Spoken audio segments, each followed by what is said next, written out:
bir kişinin özü pis olsa da qadının yaxşı olduğu halda o kişi hörmətlidir. Allah hamımızı sınaqdan keçirdir. Gəlin ümumi bəşər biraz danışaq. Bəli. Kişilər və qadınlar. Bəli. Bizi nə sınağından keçirdir? Bu kişi və qadın, onlar qovuşanlardandırmı, ya ümumiyyətlə qovuşa bilməyənlərdənmi olacaq sizcə?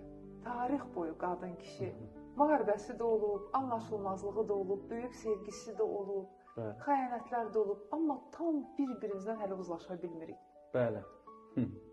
Amma halbuki bir yaradılmışıq, bir-birimiz üçün yaradılmışıq. Bu necə olur ki, biz qovuşmaq istəyirik, amma tam tarix boyu qovuşa bilməmişik? Bu çox ən maraqlı suallardan biridir ki, həqiqətini deməyə mən bir şey eşitmişdim, çox xoşuma gəlmişdi. Deyir, insan bədənində bütün demək olar ki, orqanlar ikidir, əksəriyyət. Ürək ancaq birdir. Deyilir ki, yox.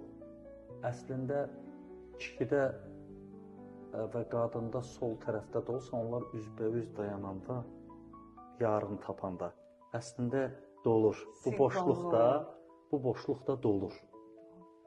Hə, bəzən hamıdaxı məhəbbət ən o şişirdilmiş böyük məhəbbətlər alınmayanda məhəbbət olaraq qalır. Elə bil birləşəndə həmin olmur. Mən o məsələyə elə o baxıram onun həqiqətini. Mənim var təbii ki, baxış bucağımdır ki, o alınmayan şişirdilmiş məhəbbətdir. Əslində insanın ilk olaraq bir qıza, bir oğlana başa düşülən məsələlərdən, başa salınmalı məsələlərdən olur ki, yalnız elə gözəl şeylərdən danışıb, işıqdan danışıb, yox, bəzən qaranlığa işıq daha yaxşı düşür. Ən ürəyi ağrıdan məsələ boşanma sayında biz keçmişik başqa yerləri. Bunun səbəbini axtarmaq lazımdır ki, hər bir tərəfdən o ağıl və dediyimiz kimi ağıl üzərindən, yəni realistik adını qoyub da, ağıl adını qoyub ki, haqqını müdafiə elə, haqqın deyib qıza da, oğlana da, halbuki bunu başa düşməyə lazımdır ki, keçməklə insan, özündən keçməklə, haqqından keçməklə daha gözəl. Çünki bu, o birləşmə ki var, tamamlanma ki var, deyir, bir-birini tam anlaya bilmirlər deyə tamamlanmırlar. Sevgi odur ki, əsl sevgi. Qarşı tərəfin xoşbəxtçiliyi üçün çalışasan. Hər iki tərəf bir-biri üçün çalışanda, yoxsa hər bir hadisəni öz egosuna, özünə gətirir. Və deyir ki, səni sevdiyimdən eləyirəm, sənə bu zülmü. Doğru. Əslində ancaq sevirsənsə onun yaxşılığını istəyərsən də, onun üçün yaxşı olmağını istəyərsən. Çox doğru məqama vurğuladınız. Fariz bəy, icazə verin bu anı mən laboratoriya necə izah edim. Demək, bir insan, qadın, bir kişi münasibətlərdə dərin hiss bağlılıqları varsa, dərin bir sevgi hiss eləyirlərsə, bir kokteyl başda əmələ gəlir. İçində dopamin, oksitosin, vazopresin, belə bir kokteyl başlayır və insan aşiq olur. Qəribə bir kimyəvi prosesin qurbanı olur. Düzdür, müvəqqəti kokteyldir, o da bitir, sehri gedir. Amma o zaman nə baş verir insanda? Egosu məni baskılayır. İnsan sərhədlərini, mən, egoizm sərhədlərini pozur. Bir insan yalnız özü üçün fərdləşmədən başqasına xidmətə keçmək istəyir.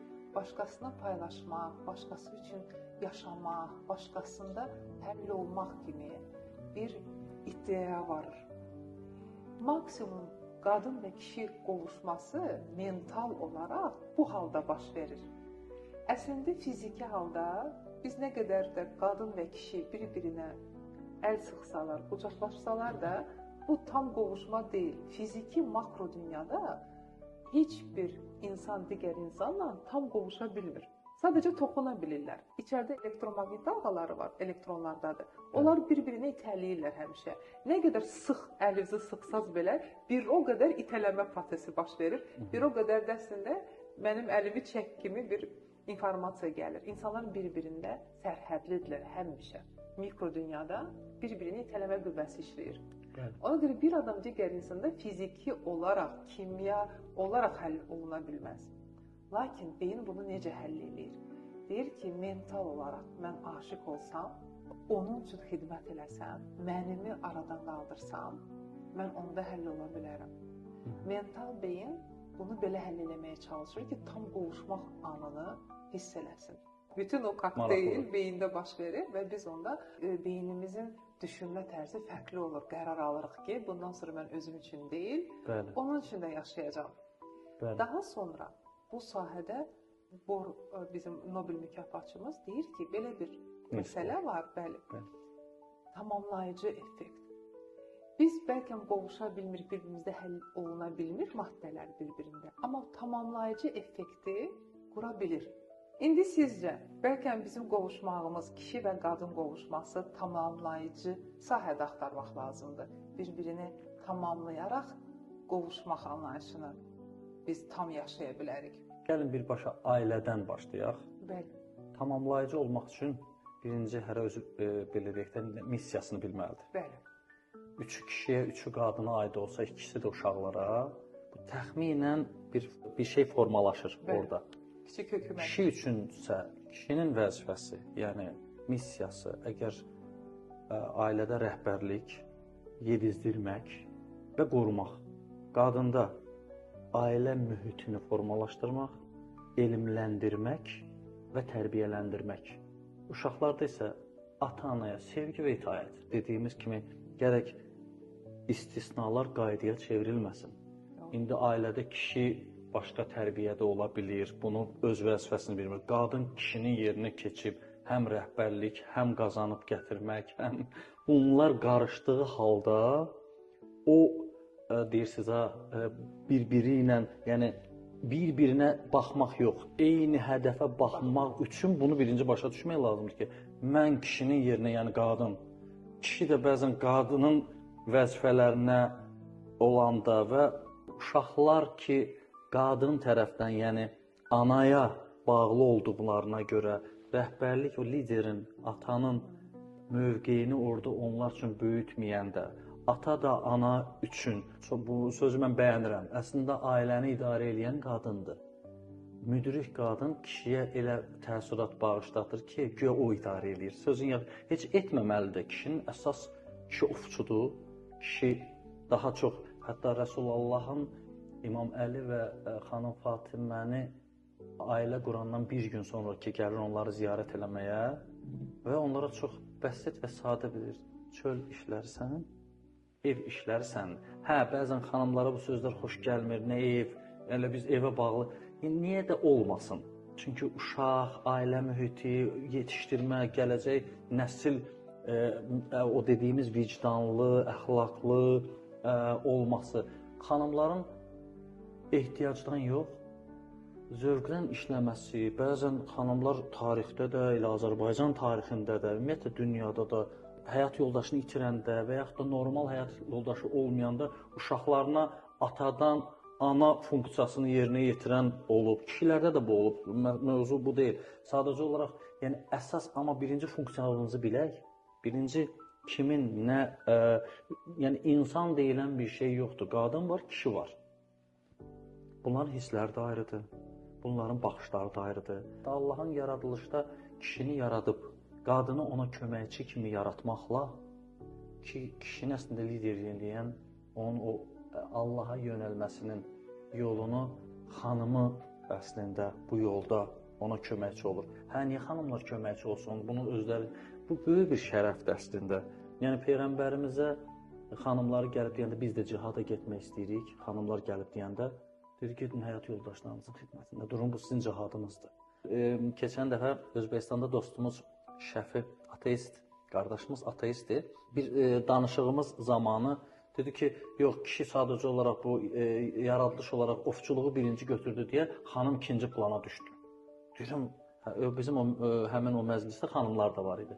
Deyirəm, gəl elə düşünək ki, bugün bizə, heç biz bunu bilmirik və seçim eləyək. Xanımlar var ki, deyirəm, onlara bax, zəif deyirlər, zərifdirlər. Necə zəriflikləri var, onların, düşün, bizə bax, biz qorxunun üzərinə getməyə, onlar onu istəmirlər, istəyirsinizmi? Deyirlər, əlbəttə ki, yox. Onlar daha çox, yəni elə danışarkən, heç bütün məsələləri keçmişi qoysaq, danışarkən artıq öz insan özü hansı funksiyanı daşıdığına tərəf meyllənə bilir. Və yaxud da hisslər olaraq qadınlar deyir, ağlayanda ağızlarını tutarlar, kişilər gözlərini gizlədərlər.